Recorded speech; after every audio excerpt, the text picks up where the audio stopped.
Anyone who knows me knows over the last 20 years, 30 years now, as a matter of fact, that I've been there for my children every step of the way.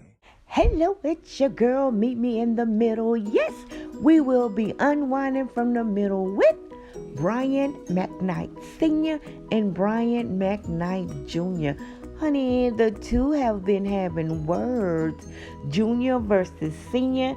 Now, Senior wishes to tell his side of the story. But you know, I always let y'all be the judge. And come on and follow me. Hey guys, it's Brian McKnight here. I've been traveling about 17 hours to Guam. I have a concert tonight, and I got off the plane to some of the most heinous craziness I've ever seen in my life. That my oldest son, Brian, would post that I'm abandoning my children. And the reason why, I suppose, is because I have a new family. And I guess this stems from a post that I made the other day about my son, Jack, who I'm very proud of, which isn't to say I'm not and haven't been proud of my other children, but I was proud of this one for the things that he did that day. But we'll get back to that in a second. Anyone who knows me knows over the last 20 years, 30 years now, as a matter of fact, that I've been there for my children every step of the way. Until recently. And let's be clear, my two sons are 30 and 27. Not 12, not 13, but 30 and 27. Now, my daughter's about to turn 18. That's another story I'll get to in a second. I've never missed a day of child support. I've never done anything adverse to my children whatsoever. I've always been there. I've always been there with advice, whether they took it or not. I have always been the sounding board, and I've always been the one that tried to help them achieve whatever dreams they were wanting to reach out for. I guess one of my only faults is that I gave my children everything that I didn't have in the hopes that they would appreciate it, because I know how much I would have appreciated it when I was their age. I would tell you, as parents out there, entitling your children is probably one of the worst things you can do, and I know I am guilty of that. For whatever reasons, I'm guilty of that. Tough love is a tough thing as a parent to try to institute to your children, because you want to help them as much as you can, and I did as much as I possibly could. When I stopped doing that for them, BJ was 25 and Nico was 22. And it wasn't like I completely cut them off at that point. That happened much later. But I've been there. When I put them out of my house, I gave them an apartment for 2 years. And I said, guys, this is it. This is the time to grow up. I'm giving you 2 years. I'm going to pay for everything for 2 years, but you're going to have to work or do something, because at the end of those 2 years, that's going to be it. It's time to be men here, guys. It's time to grow up. At the end of those 2 years, they hadn't done any of it. It was just right around the time that Leilani and I had gotten together. Leilani was working at Children's Hospital. And let's be clear, Leilani has been one of the only people who's been an advocate to keeping us together, to keeping us having a relationship, because she wants to have the nuclear family as much as I did. And they have spit in her face at every turn.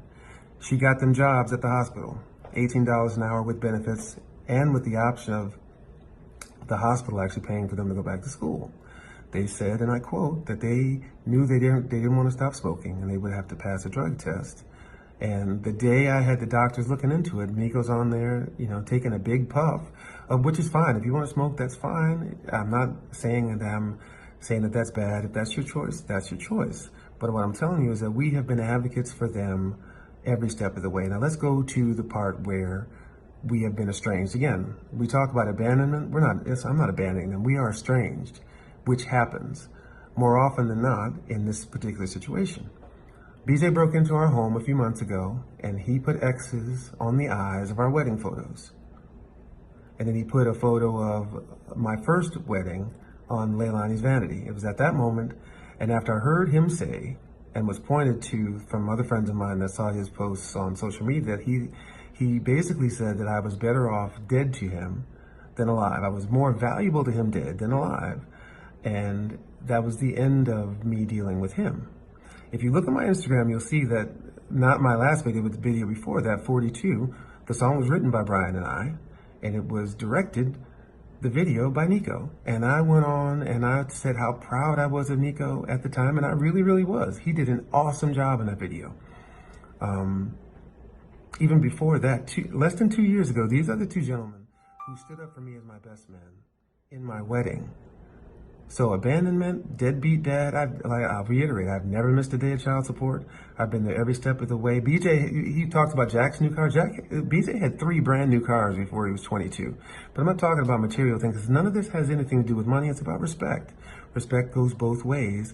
And even in family, there's a line that shouldn't and should not ever be crossed.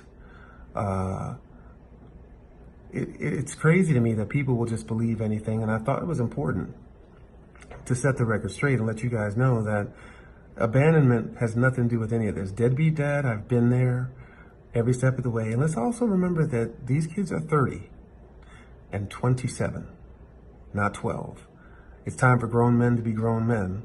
And I'm sorry that tough love happens to be this way. And I do wish them the best. I want them to have and to reach their dreams and their full potential. But like any other man in the world, you got to go out there and you got to take it. As far as my daughter is concerned, her mother, if you look back at my Instagram, she was a part of this family too, with Jack and Julie and Leilani and myself.